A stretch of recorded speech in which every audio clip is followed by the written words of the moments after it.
You have sold the past for England's gold, sold many the pass and gorge. You have cringed to Orange Carson, and you knelt to English George. Even borrowed English armory, your country to overthrow. And you murdered Ireland's fighting man in the castle of Drumbo. Welcome to another episode of the Irish People podcast. In this episode, we're going to discuss the treaty and the Irish Civil War, and we're delighted to be joined by Dr Brian Hanley, who lectures in modern Irish history at Trinity College Dublin. He is the author of a number of books and articles on 20th century Irish republicanism and is currently writing about the global impact of the Irish Revolution. You're very welcome. If we could start then with the treaty itself, how credible was the British threat of a return to war?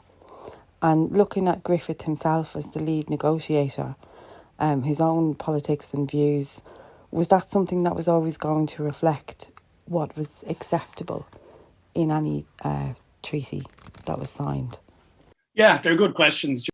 I think you can't understand why the treaty was accepted, why much of the general population accepted it, why large numbers of people who've been involved in the Republican movement accepted it without the British threat of war. I mean, that overhangs the whole thing.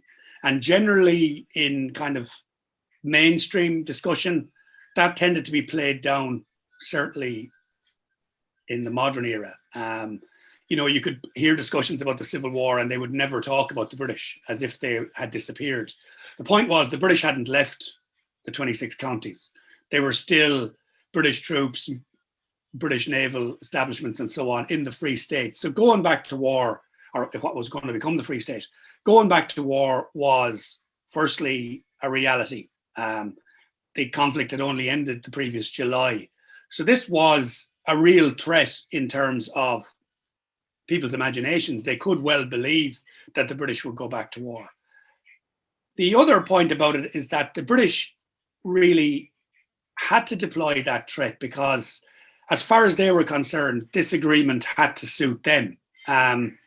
So there's a kind of a naive idea that really the Republic had been won and that Collins and so on threw it away in London. For some reason, they just ended up signing something that they shouldn't have. July 1921, there was a stalemate. It wasn't clear who was winning. The British military believed if they stepped up an intense war with the use of regular troops and air power and so on, they would have defeated the IRA. Now, military men kind of always think that. They always believe the politicians have let them down. But as far as the British were concerned, they'd lost, in terms of regular troops, something like 220 British soldiers had been killed. Now, they were losing that in a morning in 1918 in France. So as far as they were concerned, these weren't, losses that they couldn't replace. On the other hand, though, Britain's position in the world was terrible. The Irish issue was huge. It was massive in America. It was big in Europe. It was big in the other dominions, the white dominions and so on. So the British really did want to come up with some kind of solution, but one that suited them. And ultimately, they believed the treaty was a good enough deal for them. And therefore, then they had to deploy this threat of, or it's back to war. And the inference is that it's not going to be the kind of half war, which they believed they'd been fighting. It's going to be an all-out war. Now, some of the Antitreaty said that's bluff. They said the British can't do it. And the reasoning behind that, and it's a reasonable point of view, is that the British were overstretched. Now, the irony is the British came out of World War I with a bigger empire than ever. It was at its high point. They'd gained new possessions. However, they were massively overstretched. The British army, the British military was demobilized and went from millions of men to a few 100,000. So they simply didn't have enough British soldiers to run or control this empire. There was a revolution in Egypt. There was upheaval in India. There's war in the Middle East and so on in what's now Iraq. So they are overstretched. So some people believe, okay, they say they can go back to war in Ireland, but actually really they haven't got the manpower to do that. On the other hand, to have backed down from Ireland for the British would have had huge consequences. it would have had a major effect in the Middle East and in India and so on if they'd backed down from a place which they were very well positioned to re-attack. So I think there was huge pressure on them to do something. Now, in the world of the imagination at the time, people would have imagined that the Royal Navy would have shelled Dublin, or that British airplanes would have bombed Irish towns, or that they would have gone along. Some of the British military talked about the South African route, which is in the Boer War, simply interning thousands of people, including civilians, reprisals on a massive scale in terms of blowing up, large parts of towns, people's houses and so on. Again, that's possible, but British public opinion would have been outraged by it. British public opinion is already against the war in Ireland. Even though people in Ireland maybe don't think of it in these terms, the British could use poison gas against tribes in Afghanistan. They could use these tactics in South Africa. It would have been very, very difficult to do it to a white people in Western Europe, who are supposedly part of the United Kingdom and who they were lauding 4 years before for having played a big part in winning the Great War. So there is plus and minuses, but I think people believed it was real because the British, to kind of phrase, they hadn't gone away. I mean, they were in Dublin. The British Army was still there, so it's not as if they'd left Ireland and then negotiated a settlement.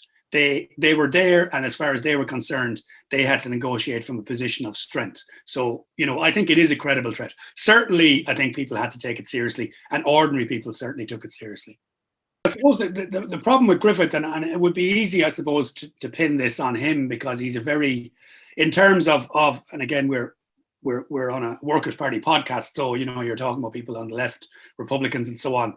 Griffith would be regarded today as very much a reactionary figure, or somebody there's a whole range of things you can disagree with him on.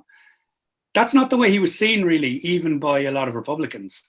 Griffith, when Griffith died, Erskine Childers, ironically, because Griffith had personally attacked him during the treaty debates, Erskine Childers says, this is one man did more to build up the idea of a free Ireland than anybody else, because Griffith, firstly, was hugely significant in terms of all these ideas about abstentionism, of a party that would campaign for breaking away from the British political system, of a way of winning independence maybe without the kind of litany of failed revolutions of the past. And he had been a member of the IRB.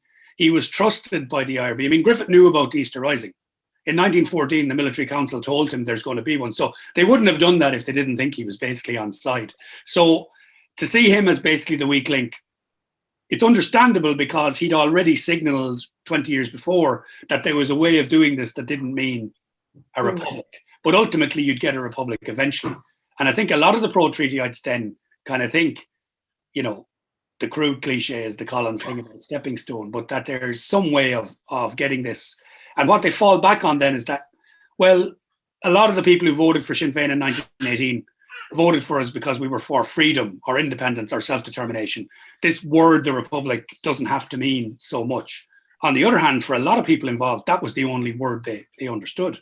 Everything was the Republic. If you weren't a Republican, you were a home ruler who were now discredited, or you were something else. So, I mean, I think he was already politically attuned to the idea that there would be some sort of compromise.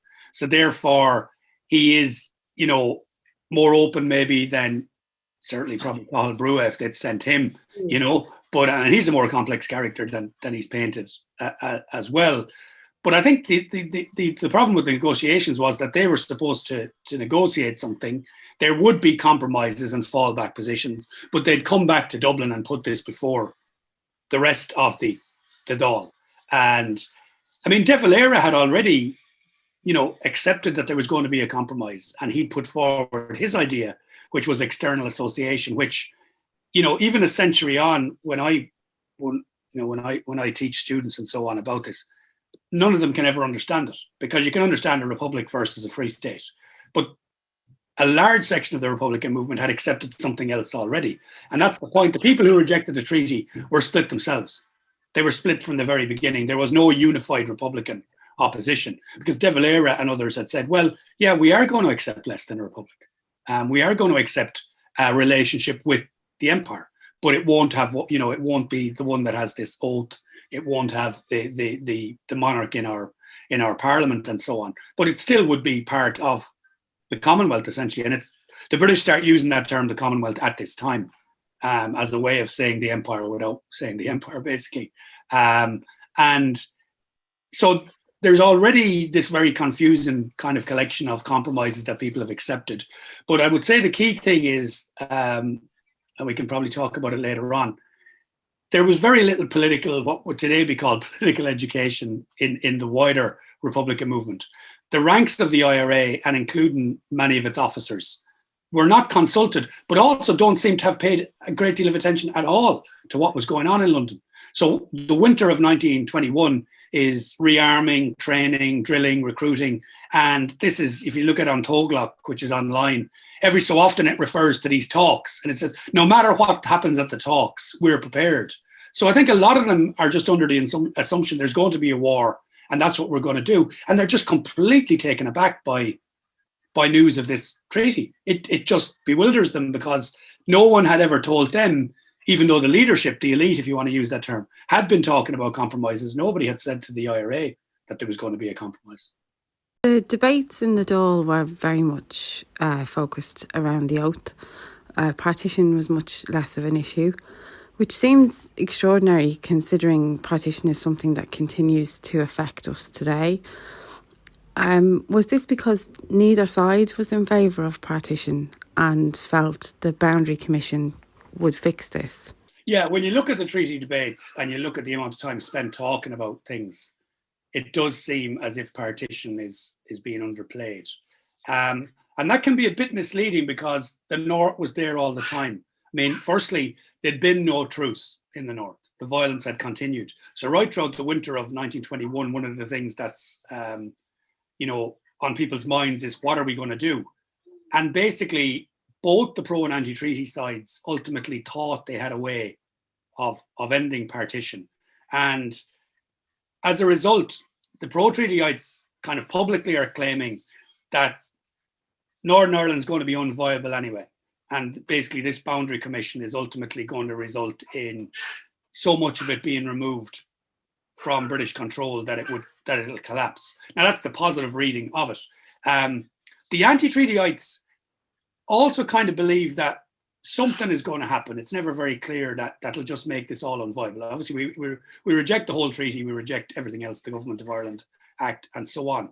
But on the ground, what's happening is that, firstly, you have a boycott of Belfast goods, which is revived ultimately by the anti-treaty side and which leads to loads of confrontations and arguably is one of the factors that leads to the beginning of the Civil War in Dublin in June. You've got refugees coming south in Dundalk and in Dublin and being housed and so on by both sides again, because there's a competition really to see who treats them best. And then you have covertly a section of the pro-treaty IRA leadership with Collins, Mulcahy, Sean McKeown, Ono Duffy and so on, who are encouraging the Northern IRA to ready itself for an offensive. I mean, Ono Duffy apparently tells the IRA in Monaghan that the treaty is just an opportunity to rearm, to build up a real Irish army.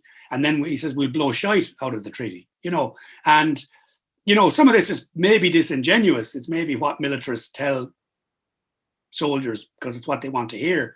But definitely the Northern IRA emotionally seems to trust people like Collins and O'Duffy and so on more than it does. They don't seem to have as much connection with the anti-treatyites, even though there are anti-treatyites in Belfast and elsewhere. But a good chunk of the IRA in what becomes the 6 counties and also then in the border areas like Donegal is pro-treaty. And in the spring of 1922, they're encouraged, along with the anti-treatyites, to have an offensive to basically try and collapse Northern Ireland. While at the same time, Collins is negotiating with Craig to try and bring the violence in Belfast to an end. So there's lots of smoke and mirrors and there's lots of confusion, and it's perfectly possible for somebody to say in the treaty debates that ultimately we will find a solution to the problem of division in this country, while secretly saying, hopefully over the next year, we'll have destroyed this place. Anyway, that's what they're going to tell people in Belfast and so on. I mean, it'll be interesting when we get to the summer how that aspect of the centenaries is treated, because in Pettigo in May, June 1922, the pro-treaty forces, which are by that stage the army of the provisional government, which is essentially, the direct descendants of the defence forces, engage in full-scale battles with the British Army. So it's the nearest thing to a war between the Free State and Britain that you're going to get. The anti-treatyites fight alongside the pro-treatyites, and the British Army back up with artillery, the Special Constabulary. And this is, nearly a conflict between what's becoming the Free State and Britain. So it's that level of confusion. Well, at the same time, you do have distance from the north isn't a new thing. And this is where it gets quite upsetting for people, because they kind of think a lot of the time that it's only maybe in the last 30 years that you got people in the south who didn't want to have anything to do with the north. You find that attitude in 1921-22 as well. And you find hostility expressed towards the refugees in Dublin. People, feeling that they should go back home and it can't be that bad. And really, we've got enough problems of our own. So that existed a century ago too. But both the pro and anti-treaty sides, publicly at least, are anti-partition, are committed to defending the nationalists in the north. And at a military level, the pro-treatyites are very, very involved in that. I mean, Paddy Mulroe has a blog, Border Kitchen, and he's got a good article on that about in 1926, there were still 40 pro-treaty IRA men in jail in the north because of these activities, including the Cumann na Gael TD. So there's quite a lot of complexity about the way that partition was handled. But I think it's always there. It's in the background. It's not completely forgotten about. They're not talking about it because they don't care. But really, what for a lot of people, this idea of membership of the empire is what consumes them, because clearly you can't have an independent republic, as far as they can see, that's still part of the empire. So that's really what does dominate. Sovereignty is what dominates the treaty debates. The point around the oath was that the pro-treaty side argued it wasn't really important. But if that was the case, then why was it so important to the British? It was surely symbolic of being part of the empire and a lack of sovereignty. I suppose an understandable view sometimes that the Civil War seems like such a tragedy and such a disaster that it was really stupid, and that it was fought over this nonsense that really, ultimately the Free State got rid of all these things anyway. So why were you worried about the oath, the Governor General, the ports and so on? I mean, the ports are very important actually, as it happens, but it's the British who are worried about them. I mean, they weren't optional parts of the treaty that the Irish delegation just missed. I mean, the British insisted on an oath because they could not let Ireland leave the empire. They couldn't, they were conceding, as far as they were concerned, a great deal, but they were not going to let Ireland leave the empire or the Commonwealth, because the implications of that would have been huge. So therefore they're saying, you're here, but you're under our rules. And they're the ones who insist on these things, not, obviously not the Irish delegation. And therefore the pro-treatyites have to try and sell some of it as not as important as it is. And obviously then for many Republicans, it's the hardest thing of all to swallow. I mean, again, in strategic terms, in the 21st century, people can forget how important this was. The Atlantic, control of the Atlantic was vital. Britain had just fought a world war. They were immediately expecting another one, because all the talk at the time is about naval power and so on. So the ports that the British held in Ireland were vital to them, and they really wanted to hold on to them. But they'd also realised, and air power comes into this as well, that you could disengage from places in terms of land forces, but if you could keep a naval base or an air base there, you could re-intervene very quickly. And it was part of their policy in the Middle East, in fact, when they ultimately realised that. So having the ports ultimately made things like Irish neutrality impossible.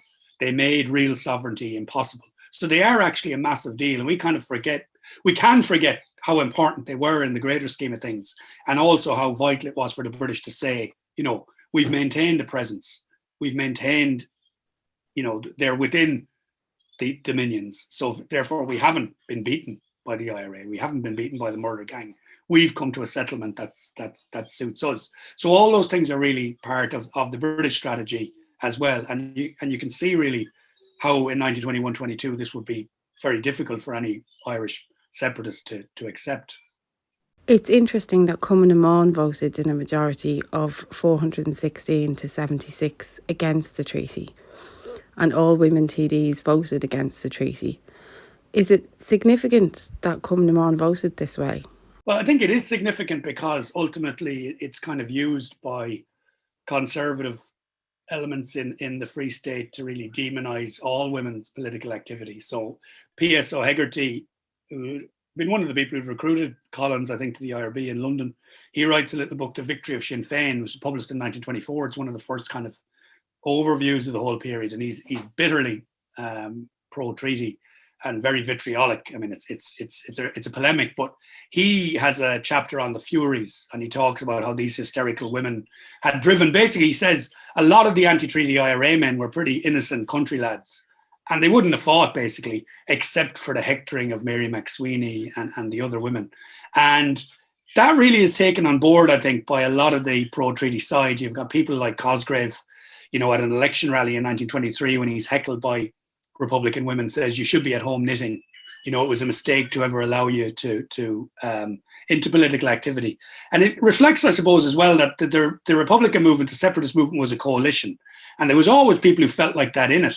But in the midst of a war, all those things are put to one side. So once the treaty debates happen, and once the split happens, a lot of stuff comes out in the wash, and you find that there's a huge amount of sexism and so on, and resentment of the women political activists. So it is significant that all the women TDs opposed the treaty. I would say, however, that Cumann na Món and the women TDs aren't the entirety of women in Ireland. So, you know, you've got women in the labour movement, you've got women in all other sections of society who probably don't feel the same way. So, you know, if people say the women did this, well, I say, well, some women did that, because there were a lot of women who weren't in the Republican movement, or who were in other aspects of society, and the ones involved in the labour movement take, you know, a different position. I mean, Winifred Carney is interesting, because I think she ultimately opposes the treaty, but she says in early 1922, she writes a letter to the Voice of Labour, to the Transport Union paper, which is basically the Labour paper, and it says, you know, in 1912, James Connolly would have accepted limited home rule if it gave him room to operate, and that's why the Labour Party was first set up. And she says Pearse would have accepted limited home rule at the time as well. So there's no point us quoting them as to what we should do now. I think it was very interesting, because that's only, you know, 6 years after they were executed, and she's already saying you can't just say Connolly would have done this or Pearse would have done this. Now, 100 years on, people still do that, you know, when they talk about contemporary issues. So it's very interesting. She said, look, we've got to make this decision ourselves, not claim that all these people would have been on our side. But during the treaty debates, of course, people all claim that the martyrs of 1916 or others would have taken this side or that side, or the men that they'd fought with a year before. So I think that's natural, but it's interesting that she says there's more to it than that. The women's question, I think, is very interesting, because there are a whole range of layers to it. And certainly Cumann na Món was much smaller than the IRA, but takes an anti-treaty position. They're the first ones to take that, and they take it pretty quickly.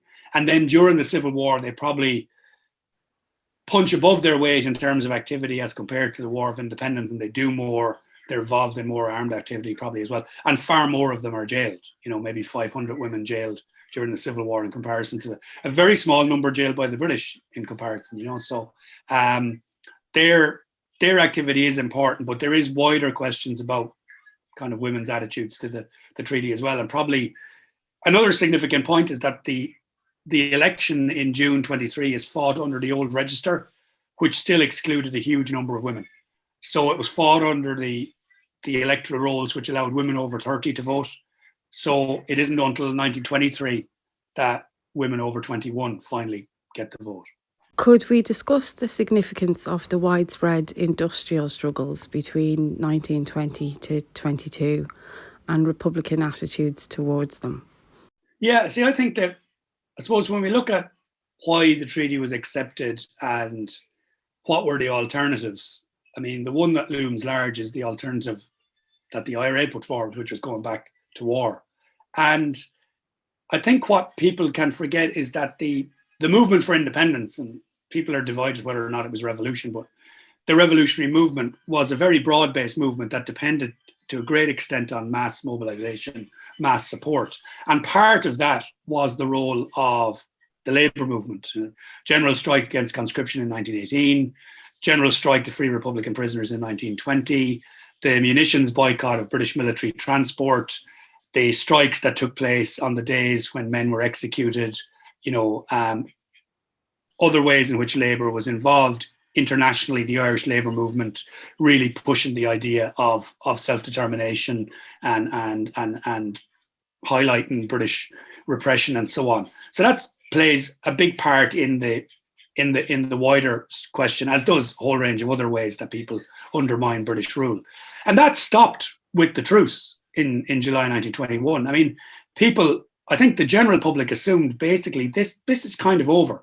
So there was demobilization, a natural kind of demobilization, a natural belief that peace was going to come. So I think it would have been very hard to go back to war on the Republican side as well against the British, even though some of them thought that would be the way to reunite the movement.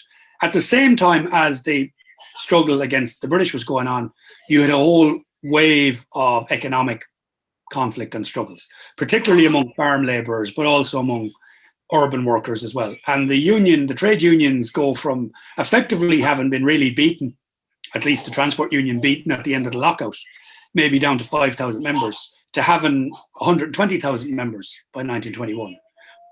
Unions altogether, maybe 250,000 members. So the unions are in a very powerful position. They can't be ignored. They're a major factor in society. And the Labour Party at the time is just a label really for the organised union movement. They're the same people. So you've got what are called Soviets by the people themselves taking place during the War of Independence, but particularly during the truce and then into the early stages of the Civil War, takeovers of creameries and so on in Limerick and Tipperary and so on. And people are calling these Soviets. You've got widespread iconography of red flags, singing the red flag, identification with the Bolsheviks and so on. And it's a wider question how real a lot of that is, but certainly people identify with it. So the Republican movement takes a kind of benign view of that during the War of Independence. It doesn't really interfere in strikes. It doesn't really, it certainly doesn't come down on the side of employers. And the rhetoric of people like De Valera is always to thank Labour for its support, to say the Irish working man is lucky that he has the Labour movement and so on his side. And that's in contrast to issues on the land, because various land agitation takes place. You've got a lot of, in the West, a wave of seizures of land and so on. And Sinn Féin are very keen to put that to an end because it divides nationalists and it causes a lot of internal dissension. And the Dáil courts generally tend to rule in favour of landowners and farmers. And they get a lot of praise from even big landowners, even unionist landowners, for saying these courts are actually very fair. The Sinn Féin courts have actually treated us well. Sinn Féin are very keen to have a respectable image internationally. So, but with industrial struggles, no, they let these go ahead. It's tying up the police. It's causing lots of trouble. Labour are on our side. During the truce period, that starts to change. Now, Sinn Féin become more concerned with what's seen as lawlessness in urban areas and so on.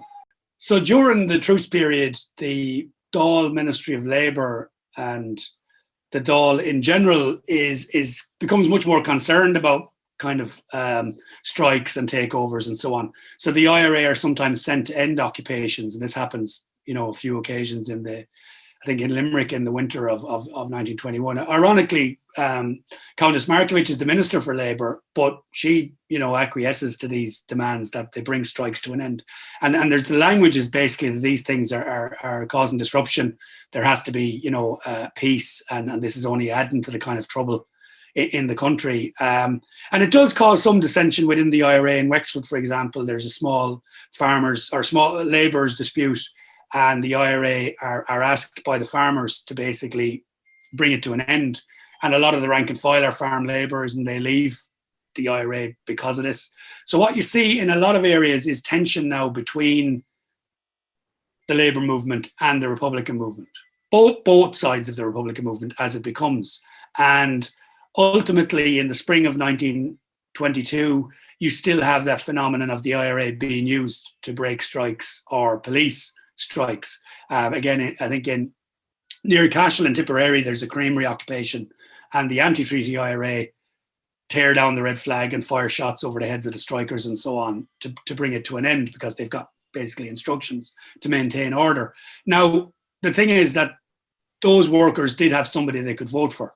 because Labour contests the 1922 election, and most Labour candidates are trade union officials. A lot of them had been involved, particularly in the southeast, in the farm labour struggles and so on. So that's an added, kind of factor in these debates. Labour are a significant force, but they're not in the Dáil. So we obviously think of the treaty debates, and it takes place within Sinn Féin. Now, it'd be crude to say this is just a split in the Republican movement, but the second Dáil is only Sinn Féin. There's nobody else in there. And they, unlike in 1918, where Sinn Féin had won the general election, in May 1921, everyone else had stood aside. So a lot of these TDs hadn't actually been elected. So therefore, this is the first time they've had to go back and deal with constituents and so on. So you've got all these other forces in society then that have opinions that are beginning to be part of the debate. So Labour, certainly from our point of view, a very significant one. But then you've also got the ex-Home Rulers, who are still a big political force, the ex-servicemen, who are a distinct force in most towns, the Unionists, who are still there, in reasonable numbers in what's becoming the 26 counties. And then lots of people who maybe this is going to be, if they're men over 21, this could be their first time, if they were too young in 1918, to vote. So there's all these other people really that have to be taken into consideration. But we see the treaty debates. It's like the Michael Collins movie. There's two sets of them shouting at each other, and they're all well-known people, or a lot of them are. So that's what it's about. But actually there was a wider population who were, obviously interested. For some of them, it wasn't the only thing they were interested in, but for a lot of them, they know this is going to affect them. But how do they make their voices felt? And I suppose in some ways that the treaty debates that we focus so much on are an elite debate, because they are about the representatives of the Republican movement, who a lot of whom weren't really representative of even their own movements in terms of class, for example. I mean, most TDs were, an awful lot of them had gone to secondary school. A significant number had gone to university. The vast majority of people in Ireland in 1921 didn't go to secondary school, didn't go to university. If you look at their professions, there's no unskilled workers. I mean, the biggest class in Dublin were unskilled labourers. There's not one of them in the Dáil. There's no farm labourers. I mean, there's 250,000 farm labourers in the country. There's none of them in the Dáil either. Now, there's a few TDs whose fathers might have been farm labourers and so on, but none, they're either self-employed, they're professionals, they're teachers, they're lawyers. A lot of them are graduates. You'd be surprised at who'd been to Trinity or been to UCD or even been to Cambridge or the University of Edinburgh, So they're an interesting group of people, but they're not really reflective of the wider population. They're not even really reflective of the IRA and Sinn Féin. They are the elite, so on. So if we only concentrate on what they're saying, we can kind of forget that there's a much wider population that are interested in this issue as well. The land issue in particular was very divisive. It was always going to be, introduce a lot of fractures within the Republican movement in particular. The industrial issue was maybe a bit less so in some ways. There was the kind of broad, as I say, kind of benign neutrality, if not support for Labour during the War of Independence itself. But really,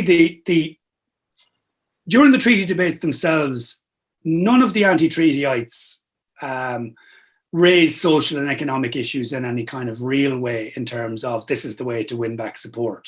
The military men think entirely in terms of how do we resume the war against Britain. Effectively, the most militant Antitreatyites seize the Four Courts, which is militarily a really disastrous strategy because they all sat in one place. But they think that effectively we've just got to overthrow what is now a pro-British government and go back to war with Britain.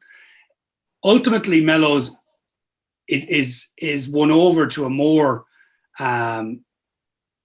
left-wing strategy while in prison, because even though he'd been in contact with socialists and so on in America, and some of the talks he'd given there, he'd used quite left-wing language. But during the treaty debates itself, he does talk in terms of imperialism. Some of the Antitreatyites talk about this being a betrayal of Egypt and of India and so on. But he doesn't really talk at all in terms of anything to do with class in Ireland. only in terms of, we would rather be poor than be part of the empire. That a lot of the anti-treatyites tend to fall back on the idea of the republic as almost a spiritual thing. Mary McSweeney, she can be caricatured, but she honestly talks about it as almost a mystical thing that you can simply walk away from. Those in the Republican movement who did have a more left-wing strategy don't really put it forward during the period of the treaty debates themselves. It's only really once the Civil War has begun, and particularly when many of them are in jail, that you do see, Mellows in particular becomes associated with it because the Free State capture his notes. Now, Mellows in his notes talks about the need to go back to the democratic programme of the First Dáil, the need to, he talks about the people of property are never with us, they're only with us when they win.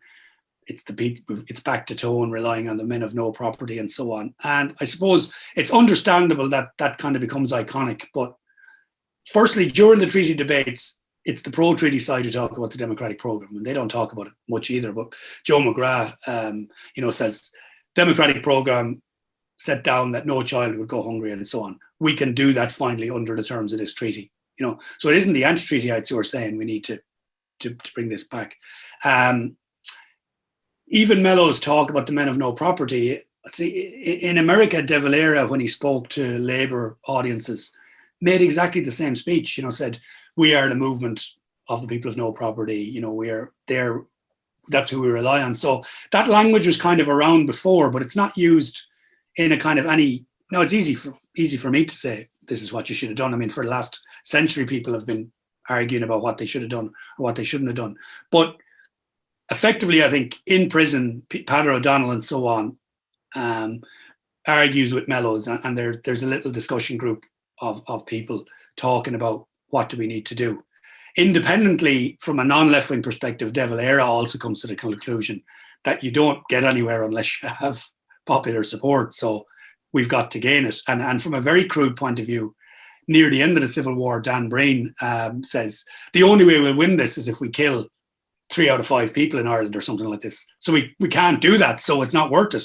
So, ultimately, everybody at the end of the day realises you don't win without popular support. But it's quite interesting, and John Borganovo has written about this in terms of Cork, the extent to which the IRA underestimated the need for popular support, even when they had it. And the anti-treaty IRA certainly underestimated it all the time. They think it's enough to be the IRA. And then when your arms dumps are suddenly being discovered because people are telling the Free State about it, or you don't have any more safe houses, or people turn against you, won't give you goods, you have to commandeer them, they realise actually people used to do this willingly and they don't know why. And it's because, it seems simplistic, but people really didn't want to go back to war. I don't see how the when you say the anti-treaty IRA, there is no one anti-treaty IRA. Liam Lynch, who becomes Chief of Staff, does everything he can to avoid civil war. And he does not agree with the strategy of the Four Courts. The Four Courts officers are a faction of the anti-treaty IRA, who, for very symbolic reasons, are regarded as representing the whole lot, but they don't really. And a very big chunk of the IRA is neutral. I mean, people are often surprised by this. The majority of veterans of the GPO in 1916 and of the Four Courts in 1916 are neutral in the Civil War. A very big chunk of the IRA rejects the treaty, but doesn't want to fight. And I suppose that's quite a natural emotion when you think about it. But people kind of presume that there was a split in the IRA. The majority were against the treaty. The Free State mobilised its army with the support of Britain, and then you had the Civil War. But actually, the anti-treaty IRA are never united on strategy. They're always divided, which obviously affects their military capacity as well. And I'm not using the term pejoratively, but the military men in the Four Courts believe that going back to war with Britain is a strategy. But I'm not sure, even if they'd managed to do that, whether the general public would have been with them. I think people would have felt that, no, this is over now. A larger group within the anti-treaty IRA want to reunite the Republican movement somehow without conflict. And ultimately they're forced into conflict when the Free State shells the Four Courts, and it's Liam Lynch and a large part of them who then fight the Civil War, but they'd never really been that keen to fight it in the first place. I mean, Frank Aiken ends up as IRA Chief of Staff, and he remained neutral for as long as he could until he was arrested, basically, by Free State forces. So it's a very confusing time from the Republican point of view. They're not to say that the Free State side are very clear in what they're doing from the start, but certainly the Republican side is very, very divided. And only a very small number of them in the beginning think at all in terms of how to win back popular support by a kind of radical left-wing agenda. Some of that comes from the outside, comes from the Communist Party and others as well. And Mellows, in his notes from Mountjoy, talks about recent articles in the Workers' Republic, which is the Communist Party paper, which they were reading. But again, that's kind of late in the day, really. The argument had been lost among the general public by that stage. In the wider question of land had gone back to all the different land reforms introduced by the British. And of course, one of the factors in the treaty was that Irish farmers would have to continue to pay back money that had been loaned to them to buy land off the landlords in the early 1900s. So the land question was still real, and some of it was, hostility towards what remained of the big landowners, usually unionists. But there was a great deal of hostility towards the graziers, the big cattle farmers, and then all kinds of local issues as well. So the Antitreatyites utilised it to some extent by the end of the Civil War. The Free State government were very worried about it, so they very ruthlessly put down farm labourers' strikes in Waterford and so on in 1923. They used the Special Infantry Corps, which is a section of the army that was set up to deal with strikes and land disputes, to do that. But they also were aware that a huge number of their own supporters were farmers of varying levels, and that the people in the back of their minds had thought that this independence struggle would lead to the land for the people. So the Land Commission and so on is part of an attempt to really mollify this sentiment.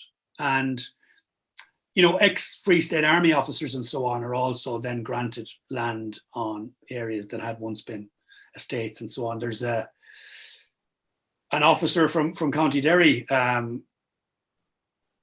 Captain Hawhey, who's given land in Meath, a farm in an area that was nicknamed in Meath the Free State because so many Free State Army officers were given land there, So there is an attempt both to satisfy your own supporters and try and solve this land question.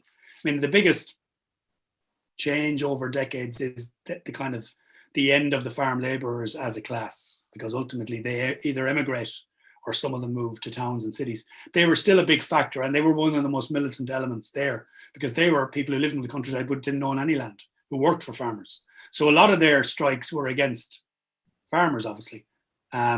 Some of those farmers, a few of them would have been unionists, but a lot of them would have been nationalists. So it always had that potential for disrupting the kind of the national narrative in a way. And they were the people who joined the transport union in big numbers in 1919, 1920. And there is, the Civil War isn't a class war. It's not a war between rich and poor. The Antitreatyites are in general not poorer than the pro-treatyites. There's poor people on both sides. And I think there's a big chunk of working class opinion that is neutral, that just wants to stay out of it. But you do see that it's the poorer areas of the West that hold out longer and where ultimately have the biggest areas of support for Fianna Fáil and for anti-treaty Sinn Féin in the years after the Civil War. So I think it becomes more, the two parties that emerge out of it really become fully formed in the 30s. And they rhetorically hark back to the war, but really they become formed from a whole range of other factors as well as the Civil War itself. I don't think most people in the 30s are still voting on civil just because of the Civil War. There's a whole range of other reasons. But the Antitreatyites' political support, it does actually, in 1923, when there's another general election, when the war is over, anti-treaty Sinn Féin wins more seats than they'd done in 1922. Now again, there's complicated reasons for that because of the nature of the 22 election, but they win 44 seats. So politically, anti-treaty republicanism is still a big force, but militarily, they themselves have recognised, most of them, that it's impossible to fight on, and that's why they do ultimately dump arms and so on. The anti-treaty side performed fairly poorly militarily. The Four Courts is an example of this preparation-wise. But there's also an unwillingness to take orders from headquarters. But that reflected, I mean, the IRA during the War of Independence. Firstly, it's very large. I mean, you're talking about 100,000 men or more on paper. The vast majority of whom don't have access to weapons most of the time. It's very underarmed, and that again shows how they achieved an enormous amount during the War of Independence in terms of their relative capacity, because a lot of what they did was actually not involved in the use of weapons. It was involvement in all kinds of other things, but they were always quite decentralized. So your local area meant a lot more to you than GHQ. So the GHQ in Dublin is overwhelmingly pro-treaty, not entirely. And there was already a kind of sense within the IRA of resistance to GHQ instructions. So a lot of places are prepared to go with their local commander. A lot of the time it comes down to the loyalty to local commanders, and you get that kind of breakdown across the country. The crude figures, I think, are about 75% are anti-treaty, but a lot of them wouldn't have fought. And also then you always have exceptions. So if Donegal is pro-treaty, that doesn't mean every IRA man in Donegal is pro-treaty. If Tipperary is anti-treaty, it doesn't mean every IRA man in Tipperary is anti-treaty. So you find that in the kind of breakdown. But their resistance to kind of central authority and the localism becomes a major negative in what's going to become a civil war. So they are never united militarily.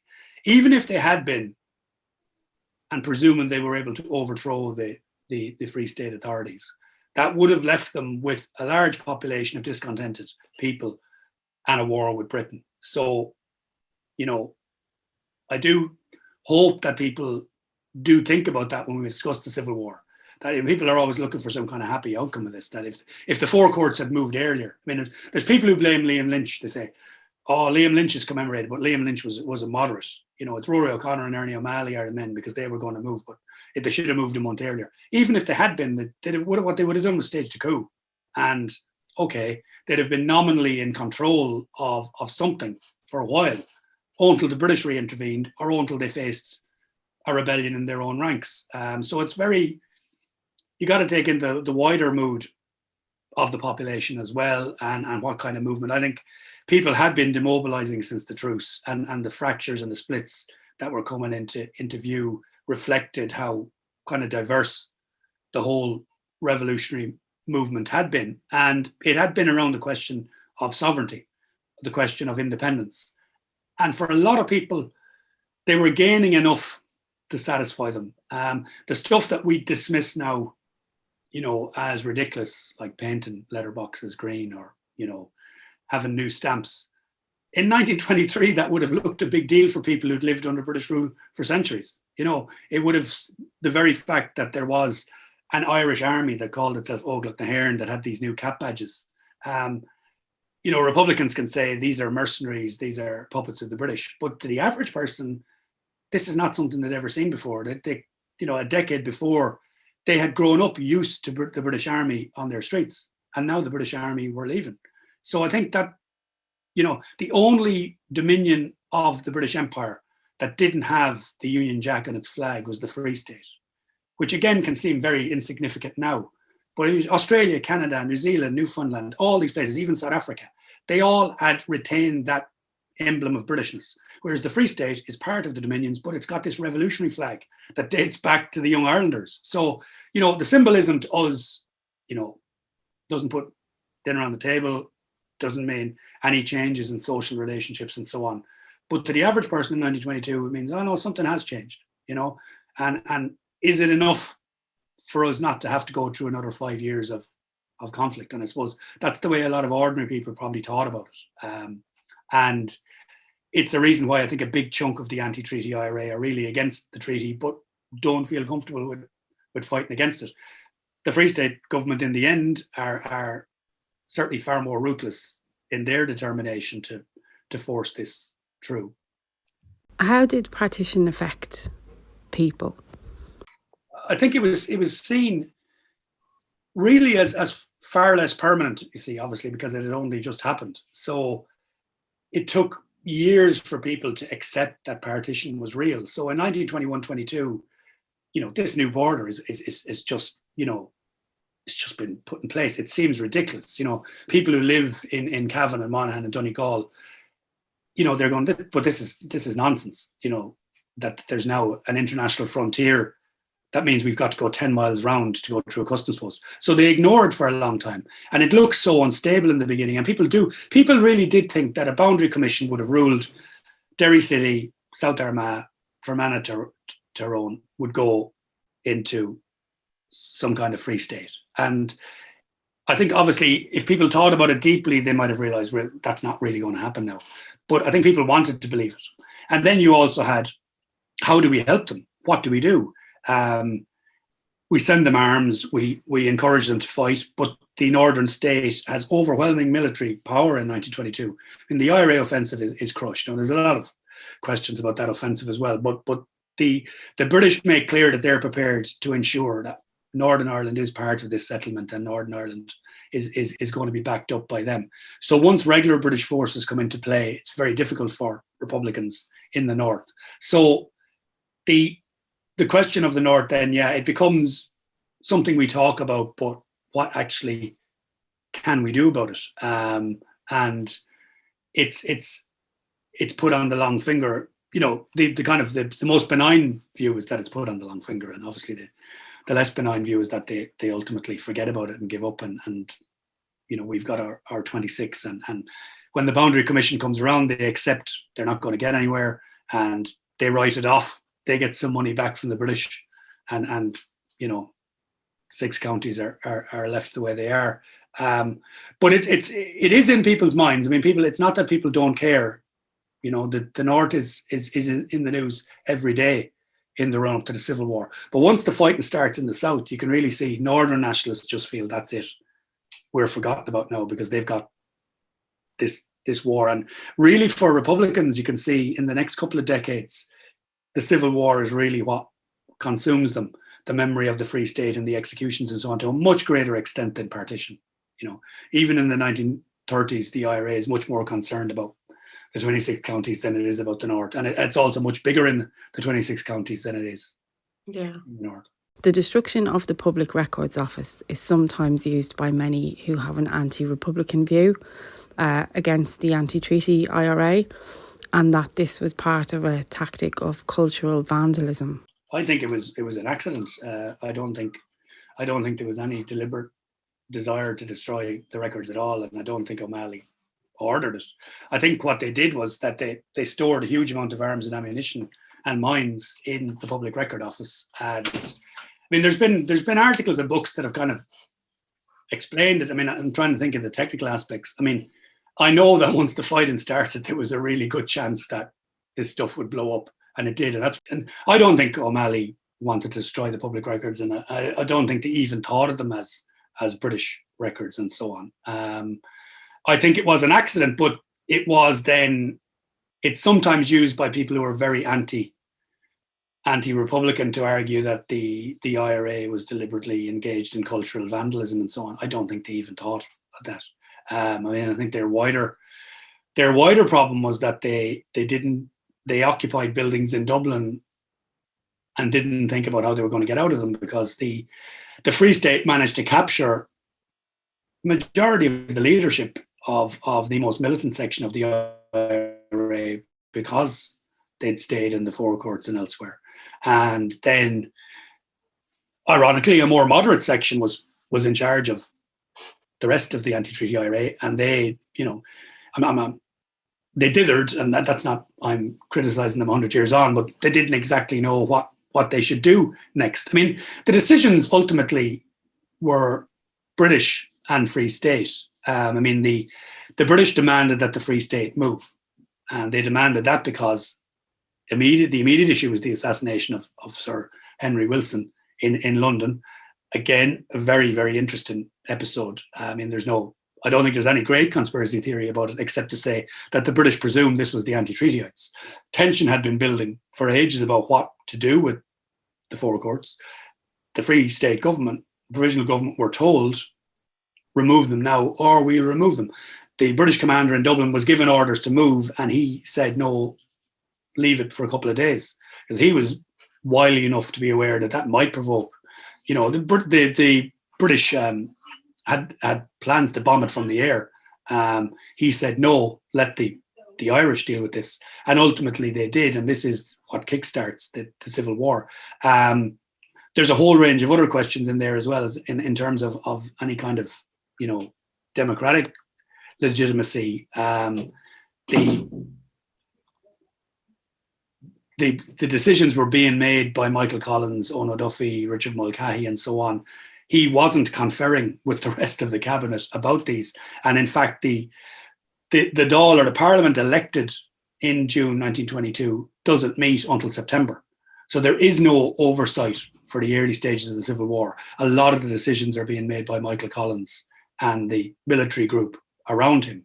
So there is, huge questions about even the decisions that led to the outbreak of war. But once the war is on, the Free State does pursue it fairly ruthlessly. And they come to the decision that the only way they're going to win this is by crushing the Republicans. And certainly by 1923, they're, you've Cosgrave talking about if we need to exterminate 10,000 Republicans in order that this state survives, that's what we'll do. So they're, certainly their pursuance of the war is far more serious ultimately than the kind of anti-treaty strategy, which isn't really, it becomes a guerrilla strategy by the autumn of 1922, and they revert in theory to the tactics they'd used against the British. But again, it depends from the area to area, and that's not really going to be enough once the Free State gets up and running. Again, huge amount of British military aid, that can't be forgotten either. That's a key factor, of course, in the way that the National Army, or the Free State Army, is able to expand and arm itself to a degree that the anti-treatyites simply can't. I mean, all the things they did by the winter of 1922 are really reacting to the Free State's policies. So when the Free State begins to execute, to in turn, when you've got the so-called murder gang, unofficial killings of prisoners and so on, the IRA wants to hit back. And part of hitting back is to target TDs who endorsed the killings. And that leads to the shooting of Sean Hales, which then leads to the execution of O'Connor and Mellows and so on in Mountjoy. And then you've got, in the spring of 1923, Liam Lynch still kind of believes there's a military solution, but basically try and make the Free State ungovernable, bankrupt it, which again is reasonably realistic because they do almost bankrupt it. But a lot of it is sabotage, destruction of railway lines, destruction of communications. And then it's basically idea of, well, if they're going to intern us and if they're going to execute us, and if there's nothing we can do about it, then we'll burn their houses. So you burn the homes of TDs or senators or other supporters of the Free State, or we will try and disrupt public life in any way possible. So the public can't be going to entertainments and so on while there's a war on. So really, it's not a very, it's not a strategy that's designed to win any popular support. It's simply to remind people that, we're fighting here and we're being killed and you're not doing anything about it. And of course, again, it reflects the difference between it and the War of Independence, in that the broader sections of the public could be brought into support for aspects of the War of Independence, like the labour movement, for example, in a way that they never were going to during the Civil War. So, the biggest strike that takes place in 1922 is the general strike in April 22 against militarism. And it's a general strike against the drift to war. So that kind of reflects, again, there's all kinds of, some of the anti-treatyites are very dismissive of it. Obviously, they see it as a pro-treaty strike. But the point is that general strikes aren't easy to organise, and you don't get huge support for them unless there is a mood that says, actually, we're not really in favour of civil war. And we're kind of very alienated by both sides posturing about this. So broader society would have found it very hard, aside from a few areas maybe of Kerry and other parts of the West where there was popular support for the anti-treaty IRA, to give that support in any other way, except maybe an election. Whereas the anti-treaty IRA's policy then is simply to disrupt normal life, to remind people that there's a war going on. In terms of lives lost, it wasn't a particularly bloody war, and it was scattered geographically, but it was a very bitter war. That is, I suppose, the legacy of the Civil War. Feelings still run deep. Yeah, I mean, I think, firstly, obviously, Ireland was a small place in terms of population, something like 4 million. So, it's an intimate society in some ways. So even though the death toll is not huge, I think John Dorney again has been working on a precise death toll because we don't have one. And at one stage, people used to quote 20, 30,000 dead, which has no bearing in reality at all. That number of people simply weren't killed.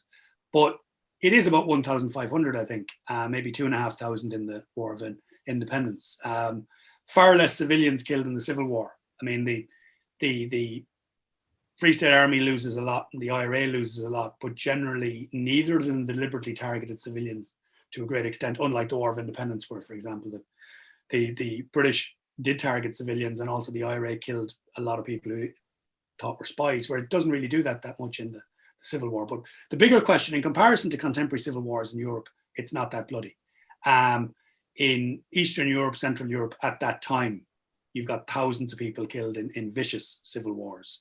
In Finland, which had a similar population to Ireland, about 4 million, you've got over 10,000 killed in a 6-month civil war, which is a war between left and right, and which quite clearly is between the Reds and the Whites, for example. So, a policy of executions on the white side, which sees thousands of people shot. So much bigger scale than Ireland. But Ireland is an intimate society, and it does leave very deep scars, partly because of the nature. One, the fact that the revolutionary movement splits and that many people who've been very close to each other are on opposing sides, and who then, some of them kill each other, I think leaves a very deep resonance. Secondly, the Free State's policy of executions and so on, and unofficial killings.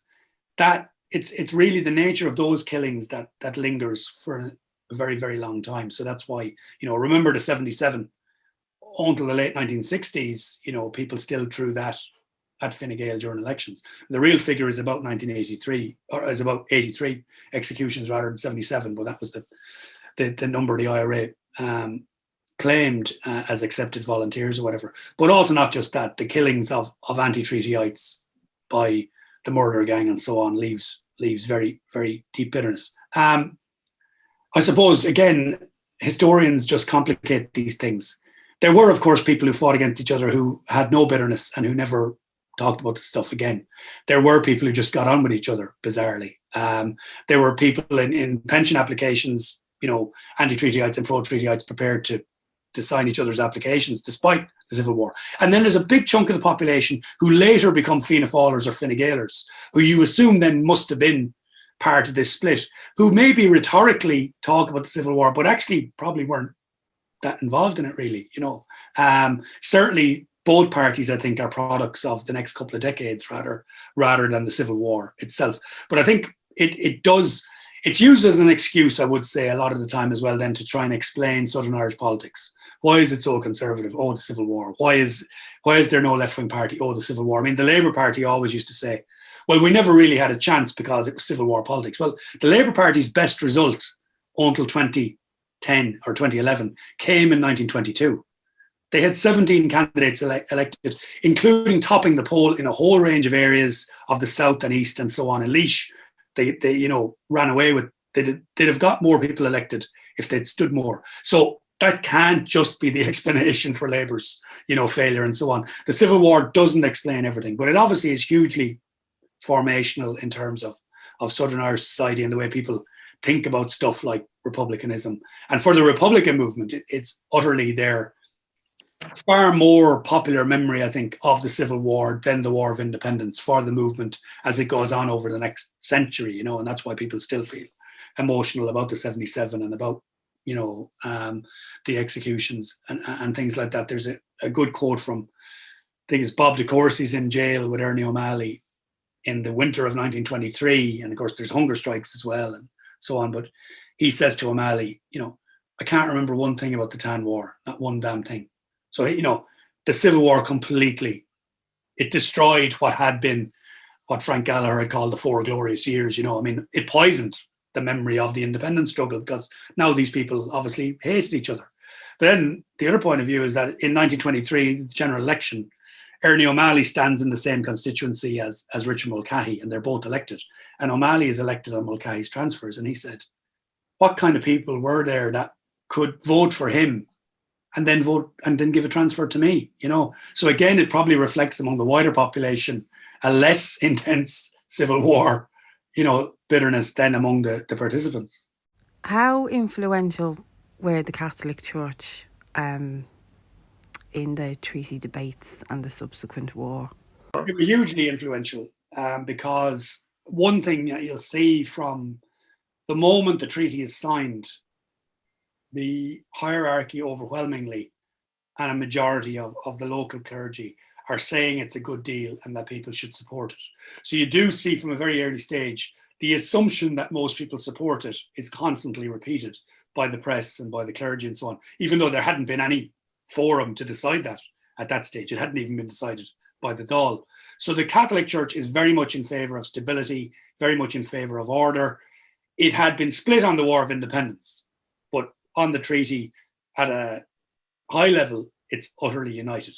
At local level, it's more fragmented as the war goes on, and you do have Republican priests and some orders that are seen as more Republican than other. But overwhelmingly, it's pro-treaty. And that's hugely important for the pro-treaty side because it gives them the vast majority of the population are Catholic. They're certainly, by the standards of today, devoutly Catholic. Most of the participants on both sides are Catholic. So this is hugely significant, the backing of the church. And ultimately, during the Civil War itself, it then says that killing of, the Antitreatyites' pursuance of killing is murder before God, that this could lead to people being excommunicated, which in theory means thousands are excommunicated during the war itself.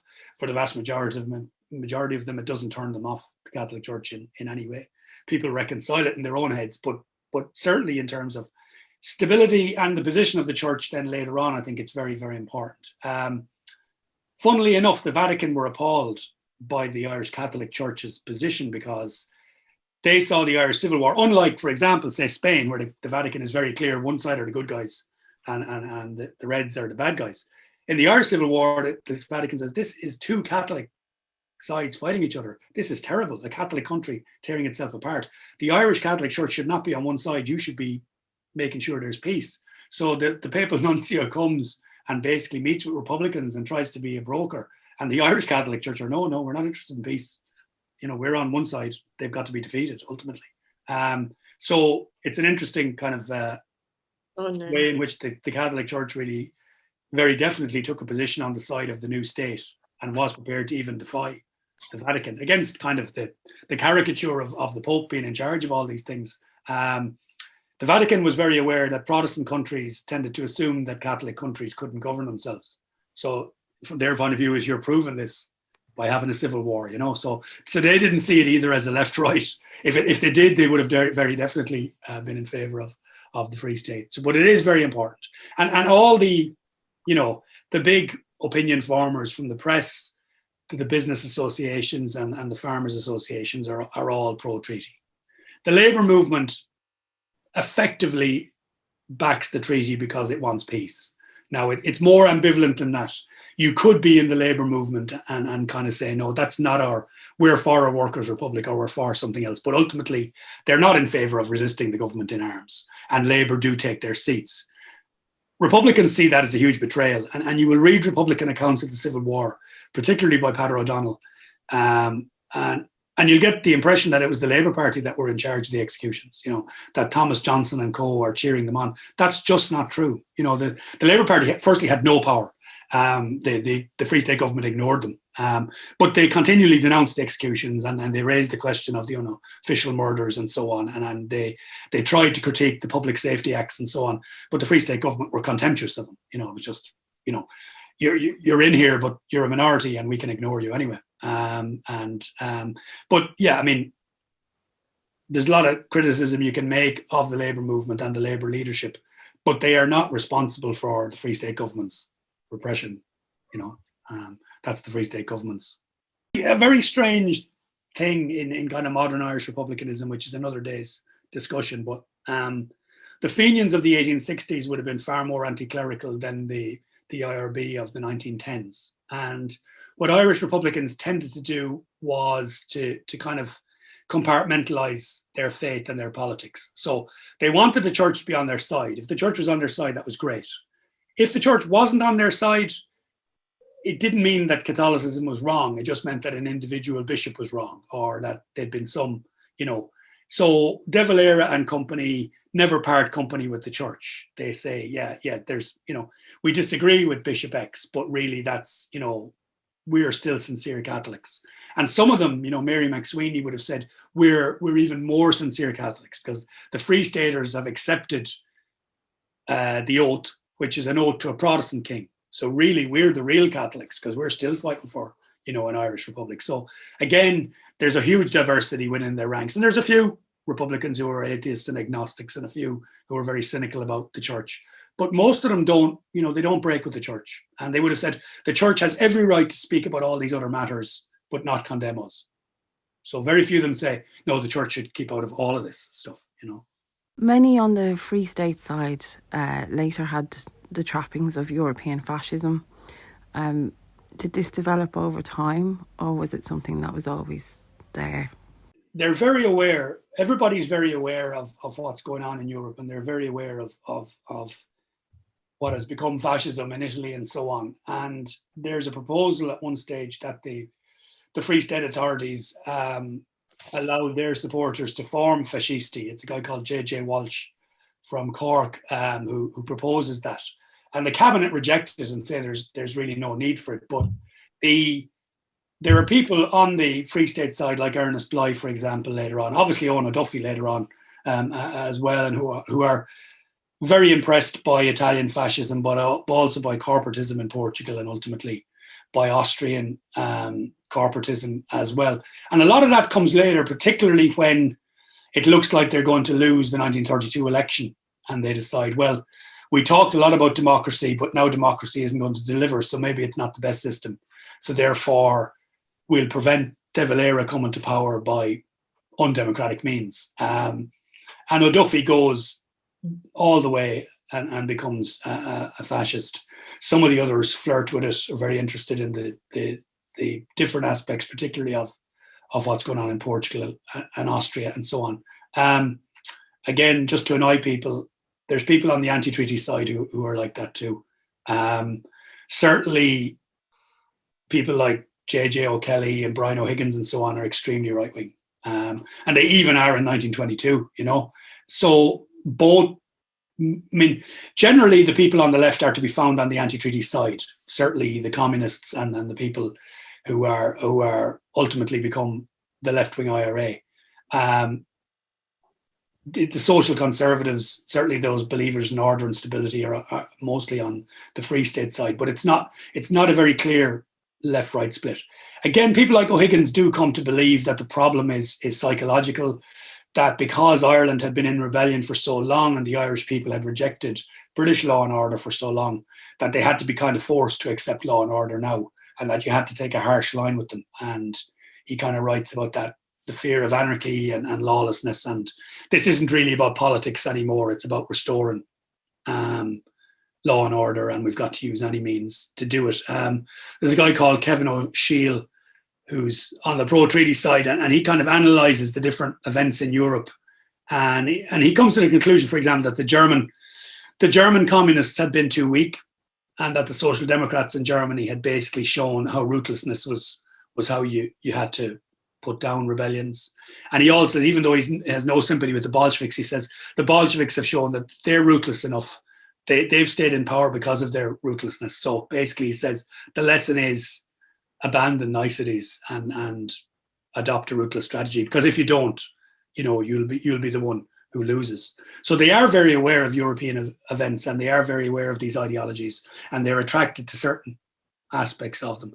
They never need to go the whole way, because the military solution, the security solution, essentially does work, because the anti-treaty IRA doesn't have enough popular support to fight against that. And I would just say to people who sometimes kind of,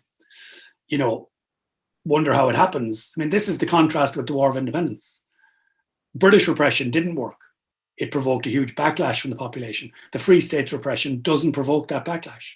And that, shows you that the anti-treaty IRA didn't have that popular base to start with. So to finish up, a very hypothetical question. Had the anti-treaty side won the debate in the Dáil, what would have been different? If they'd won the debate and rejected the treaty itself, if they had been able to remobilise opinion to demand greater concessions from the British, I think there would have been a demand from their own constituency, both Northern nationalists and people in the South, to make a greater effort to reform or to grant something in terms of concessions on partition. I don't think there was any way of avoiding that. But the problem is that militarily they weren't going to win the Civil War. So they'd have been governing ruins and they wouldn't have been in any position to do anything about partition, even if they'd won the Civil War. Politically, however, if they'd won that argument, I think there would have been a demand that the British make some concessions on partition. But that's very, very hypothetical, because the British, as far as the British were concerned, this is as far as they were going, And the Irish didn't have aside from diplomatic pressure and global kind of popular opinion, the Irish didn't have a whole lot of other cards to play, whereas the British could always play the military card. And what the British were quite aware of was that globally it looked like they'd made concessions. Certainly in the Dominions and in the United States, it looked like they'd done something. So Lloyd George said, if it's the Irish who break this agreement and we go back to war, global opinion will judge us fairly. Will for the first time, the British will look like they've been the ones who've been hard done by. So even though that's hard for us to imagine that global opinion would have thought the British were right, a lot of people did think outside Ireland, they've offered them an agreement now, so if they break that, well, then that's their problem, So some people would have seen it like that. And the Irish Republican side really depended to a huge extent on this idea that global opinion wasn't going to allow the British to do certain things. So the British with the treaty were really saying, well, we've made concessions now. We've offered them what we consider is a reasonable deal, which every, outside of the Bolsheviks in Russia, every other global government is going to say, well, that is reasonable, Had there been a European revolution in 1922, 1923, that would have completely transformed things as well. But that would have transformed everything. So even by the stage the treaty's been negotiated, that tide is receding as well, That's it for another episode of the Irish People podcast. I'd like to thank Dr Brian Hanley for taking part in this month's episode, and thank you for listening.